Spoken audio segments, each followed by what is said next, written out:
Hello everyone, welcome back to another review, and today I'm reviewing the Land Bounty base of Ninjago Dragons Rising Season 4 Part 2. Retails for $129.99, 1,214 pieces. Comes out June 1st everywhere in the world except North America, with it being August 1st. I really like this set. It's a very unique take on the Land Bounty. It is a remake after all, but it's still very different, and I personally really like this one. So let's get into the actual review. So the whole gimmick with this Land Bounty is that it's actually 3 separate vehicles. So to take a better look at them all, I'm going to separate them. It's very simple. Just this little tab at the back, you pull that out, you lift this up, and now you've got the airship or boat. And then from here, all you have to do is grab this section, pull it out, then you get your little buggy there, and then you just fold these sides in, and now you've got your bike as well. So that is 3 separate vehicles all there, and we'll go through these one by one. So starting with the bike, it's not a great build. This entire side is Technic, and that's because when you fold it in, you don't really see any of that. It's got some headlights at the front there, which act as little lights on the back and the front. They tried to cover it up with some of these C-bound pieces, but not much. And then this side, you've got some size coming out of the wheels. Also, it doesn't stand up straight, obviously. It's only a 2-wheel bike, but this little back bit sort of acts as a rest. You've got a stud shooter here, which you can fire off. Fires a little red stud out. It is kind of fragile because it's barely connected, but it looks nice. You got a little spot to chuck a figure. They have to stand up, unfortunately. So there we can have Jay drive along just like that. There's a little bit of detailing here, but not a ton to it. You've also got a few kind of like a front windshield, but not really. And then back, you've also got some backlights, even though both of those are covered up by the massive wheels, so you can't really see them, and then they look kind of weird on the main Land Bounty, but that doesn't really matter. But yeah, that's all there really is to this bike. Not a ton to it. Still looks nice though at the end of the day. Next up is this sort of buggy type thing. At the front, you've got this wheel which allows you to turn it around. When you've got the full thing together, that's at the back, which allows you to steer from the back, which I'll show you once I get all these parts together. At the top, you've got some tiling here and these little lights. That's to help dock the actual Land Bounty. You've got the big wheels, again, all throughout the build. At the back here, you've got a little cargo area. Inside, you've got a crate, which has a little frog cupcake inside. And then you've also got, very randomly, a first aid kit, which is kind of useful considering the ninja get into a lot of trouble and get hurt a lot. So I think having a little first aid kit would probably save them from some trouble. At the back, you've got these little tubes, which allow you to put some Technic axles through them. That's how you connect the bike, which I'll show you soon. You've got some swords on either side and this little grating right here, which looks really nice. I really love the design of that personally. And then at the front, you've got these buckets which kind of act as headlamps, or when they're at the back, they could be used as exhaust. And then to get inside, you just lift that up. Get a better look into it. You can lift up the front, you've got a little control panel there, and then just like we did before, you can get Jay in here, get him back slightly, close that up, and now you've got someone driving this part of the vehicle. And alternatively, you can also just have someone sitting in there as if it's sort of like a jail when you've got the whole bounty together, which is kind of funny. But yeah, when connecting these two, you want to have this side, and then you want to grab the bike, break it in, so you've got these axles facing the hole, and then you just sort of line it up as best as you can. This is very hard when you're focusing more on the video, and then they just slot together, and they don't come out too easily. You have to do some force to get it out, which is nice. It won't just fall apart when you're playing around with it. Yeah, as you can see, now that's the front, this is the back, so you can drive it like that. But let's move on to the main part of the build, the one that actually looks the best, in my opinion. So this is the actual like bounty part of the land bounty, which doesn't feature anything with the land. This is similar to how in the original land bounty, the little back bit could come out, which is a good reference back. Looks really nice. You've got some sticker detailing here on both sides, which say land bounty. Some like dragon design here, which I thought these would fling up, but they don't, so that's kind of sad. Moving around the back, you've got the engines as well as these two little flaps, which I do not know what those say, but those come down and move back when you've retracted it. When you push it back in, and then when you retract it, it comes up as if it's flying away. Love the energy coming from these as well. Reminds me of something, I just don't remember what. It was one of the builds had something similar. And then at the top, you've got a little cockpit, like steering wheel, so you can get one of your figures up there driving the boat. However, there's also on the inside, if I can get a good shot here, it's a little flap, and you lift that up, there is a little extra cockpit which has spot for 2 more figures. Got some printing in there as well, so we can get Jay again just in here. Because of this specifically, this is why none of the figures have their full armor except Lloyd. But yeah, you can just see him in there, close that up, and then from the front, not really, if I add some light, you can kind of see Jay in there. And then, because Jay's in there, you've got to have somewhere to put his weapon, which he comes with some nunchucks. So you can just chuck it in right here. And then you've also got a spot for Zane's or Nia's on the other side, so they can both be sitting in the front cockpit, and then whoever's left can be sitting back here. You got some more katanas showing off some design to it. And then at the back, you've got this flag, which I believe this is just L and B for land bounty, most likely. And yeah, that looks nice. Something small, you can go up and down, so you can get some motion to it. If you want to act like it's flying really fast, it's flailing behind. And at the front, you've got something kind of similar with this like front spike. The instructions have you have it like straight. I kind of like having it on a bit of an angle. And then also at the front, you've just got a little stud shooter with a little control panel on it. But yeah, that one also just fires a clear red tile. But yeah, that's really all there is to the actual land bounty.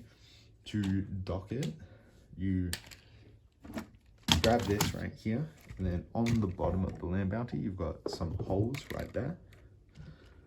So you just line that up. It sits nice and snug. Like, I haven't pushed it in.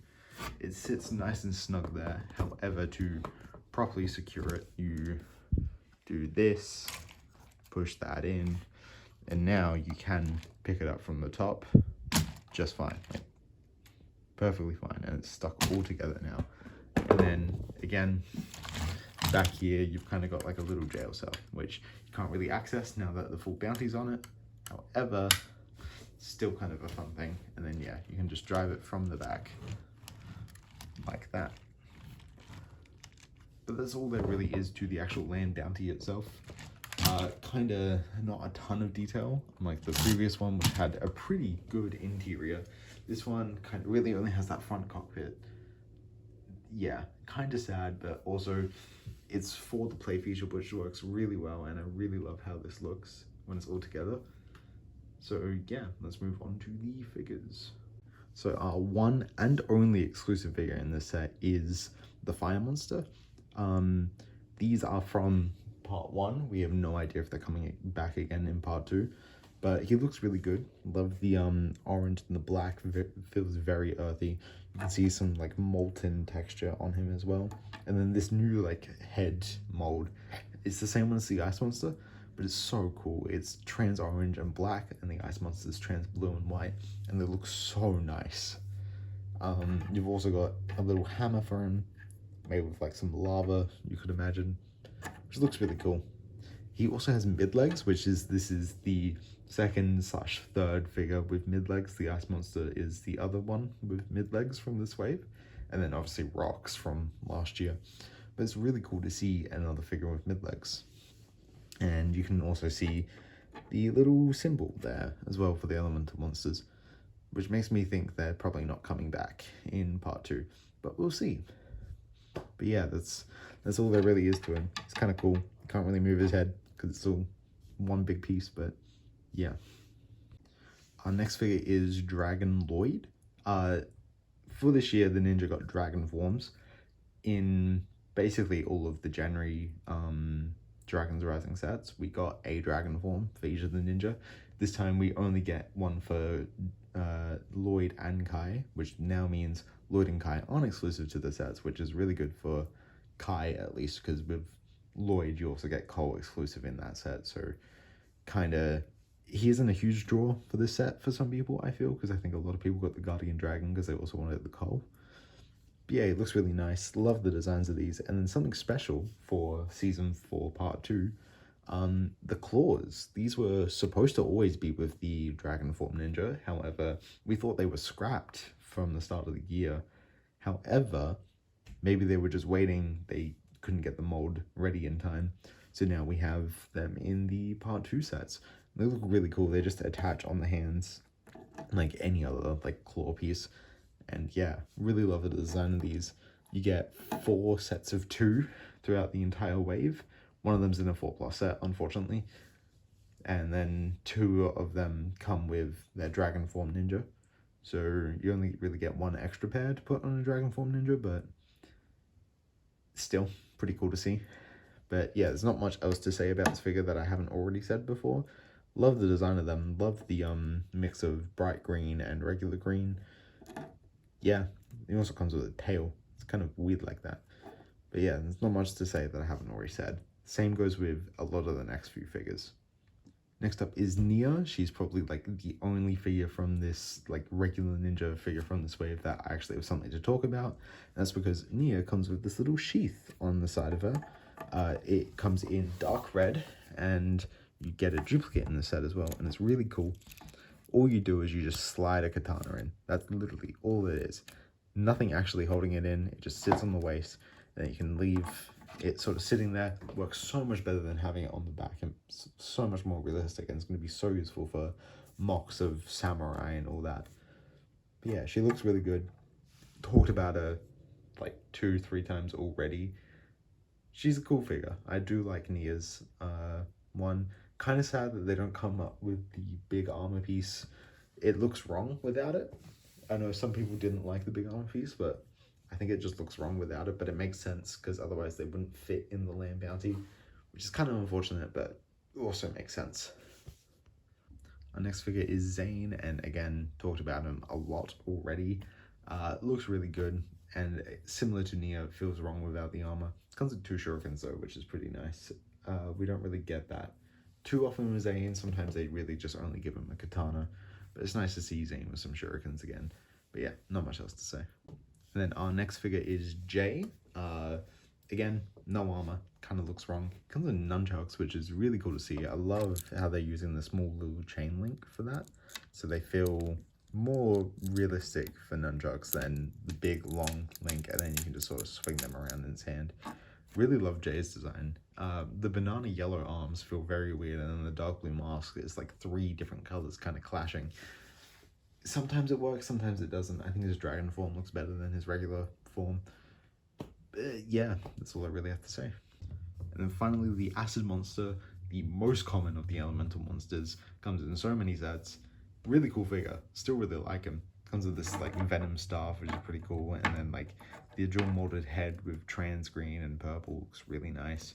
Also the tail, we don't get a lot of those in Ninjago recently. Yeah, that's really it. He looks pretty good. Talked about him a lot. Comes in another set this wave, so not even going to be the last time you see him. But yeah, so that was my review of the Land Bounty. It's a very cool set. Is it worth the price? Not 100%. I mean, 130 for 1,200 pieces, kind of not amazing. I'd recommend getting it on a sale, as the only real huge draw for this is the fire monster and also the claws, just because it doesn't have to have more of the claws. Yeah, that's really it about this set.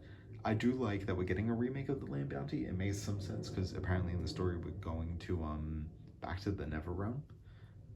But also, like, they could have turned this into a legacy set and that would have been really cool, and then we changed the X1 into something different just so we get a better legacy set, and it would have been cool to have this reference as well, because I mean it's been what, 7 years since the last Land Bounty, which is crazy to think.